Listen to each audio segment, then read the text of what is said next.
Right in the middle of my high school class, two men in tactical uniforms slammed the door open to kidnap me. The worst part? My own parents paid them to do it. My name is Ethan. At 17, my life was completely controlled by my elite corporate lawyer parents, Arthur and Karen. To them, I wasn't a son. I was a project that had to be perfect. When my grades slipped because I chose to pursue music over law school, my father looked me in the eye and said, "We will fix your attitude one way or another." I thought it was just a typical angry threat.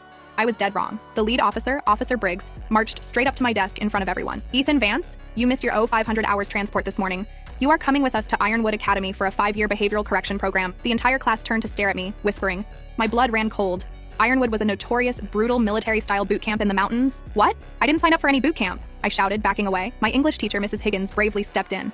"Officers, this is a school classroom. There must be a mistake." "No mistake, ma'am," Briggs said coldly, flashing an official folder. "Parental consent forms are signed, and the minor's legal signature is right here. He is legally under our custody now." I looked at the paper. My heart stopped. It had my full legal signature, my social security number, and my parents' notary stamps. "This is forged. I never signed this," I screamed, tears welling up in my eyes. Briggs pulled out heavy zip ties from his belt. "We can do this the easy way or the hard way, kid. Let's go." In absolute panic, I pulled out my phone and called my dad on speaker. "Dad, there are boot camp officers in my class. They are trying to take me. Tell them it's a mistake." My father's voice came through the speaker, chillingly calm. "It's no mistake, Ethan.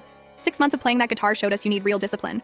Ironwood will make a man out of you. Goodbye." He hung up. My own flesh and blood had sold me out for 5 years. Briggs reached for my arm, but just as he touched me, my classmate Chloe stood up and yelled, "Wait, you can't legally touch him! The state bylaws say that for anyone over 16, parental consent isn't enough. The minor must personally sign the contract in ink or it's void. We have his signature right here," Briggs snapped impatiently. "No, you don't," Chloe said boldly, pointing at the paper. "Look at the date and time. Tuesday at 4 p.m. Ethan was with us in the school library all afternoon working on a group project. He physically couldn't have signed it." Mrs. Higgins took the contract and looked closer. "She's right. Ethan has a distinct, messy handwriting due to a childhood wrist injury. This signature is perfectly straight cursive. This is a federal forgery." The officers froze. If the signature was fake, taking me meant they were committing a federal kidnapping. Suddenly, my phone rang again.